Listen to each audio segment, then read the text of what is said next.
Continuamos con el desarrollo de puntos de referencia. Recordamos que inmediatamente después de transcurrir el proceso electoral, el presidente Abinader, a través de la semana, llegó a plantear que dentro de sus proyectos en el nuevo gobierno estaba plantear una reforma constitucional y un conjunto de reformas más que están planteadas desde el primer gobierno, pero que requieren del concierto.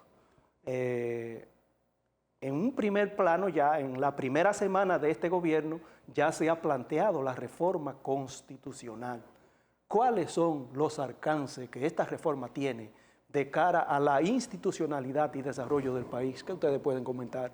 Muy bien, gracias, compañero Filpo. Mira, el presidente sometió, como debe de ser, una ley donde se convoca la Asamblea, el Congreso Nacional, en su función de Asamblea Revisora, para conocer de la modificación de 11 artículos constitucionales, donde hay, dentro de la ley que se sometió, 4 puntos esenciales de modificación constitucional que obviamente gravita en esos 11 artículos de la Constitución. No lo vamos a decir, pero están ahí.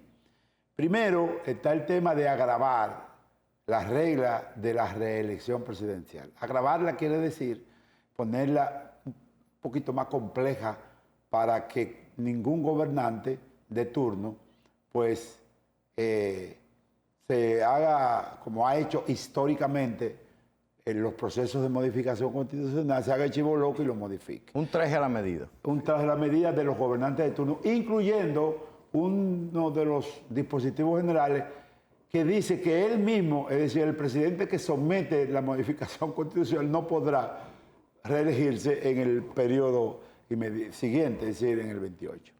Número uno. Número dos, consolidar lo que es la autonomía del Ministerio Público. Tercero, el tema de reducir de manera dramática la cantidad de diputados y también, entre otros artículos. ¿Qué pasa con la modificación constitucional? Esta sería la número 40 modificación constitucional. Ya previamente había, en los 180 años que lleva la República, 39 veces se ha modificado. Las últimas 4 modificaciones constitucionales han sido la del 94, la del 2002, la 2010 y 2015, que fue la última. En todo eso giraba en torno fundamentalmente, en torno a la reelección.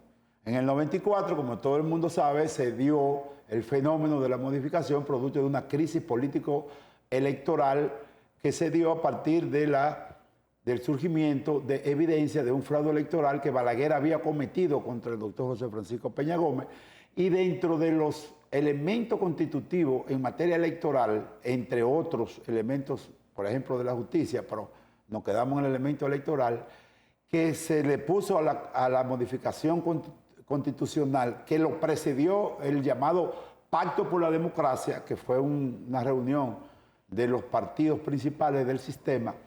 Está la separación de las elecciones, el 50+1, y obviamente el tema de la no reelección, por aquello, ¿no?, de Balaguer, etc. Pues en el 2002, Hipólito Mejía pues modificó con la sola intención de tratar de reelegirse, aunque no lo logró, el articulado constitucional para posibilitar la reelección. Resulta y viene a ser entonces que ahí se puso una cláusula, o se reiteró una cláusula que se puso en el 94, era que el nunca jamás. Pero en este caso, en vez de ser el nunca jamás a partir de la no reelección consecutiva, en el articulado de Hipólito Mejía decía 2 periodos y ya, y nunca jamás. Después, en el 2010, entonces vino una reforma constitucional y le quitaron, aunque dejaron los 2 periodos constitucionales consecutivos, le dejaron lo que se llama, le quitaron el nunca jamás. Bueno, y eso tuvo una discusión. Y en el 2015, todo el mundo sabe, claro, hay que recordarle que la modificación constitucional del 2010 estuvo presidido por lo que se llamó los acuerdos de las corbatas azules entre Miguel Vargas Maldonado, que era a la sazón candidato del 2008 del PRD y presidente en ese momento del PRD, y en el 2015 le precedió el acuerdo de Juan Dodio de los 15 puntos entre la cúpula PLDista, es el liderazgo entre Leonel y Danilo, donde se estableció en esa reelección presidencial un transitorio donde se le puso en ese transitorio, pues, límite de por vida a Danilo Medina. Nada más Danilo Medina. Es decir, el presidente actual no podrá jamás, después de concluido el 2016, no podrá jamás reelegirse. Y todavía eso pesa contra el propio Danilo Medina. Transitorio. Un transitorio.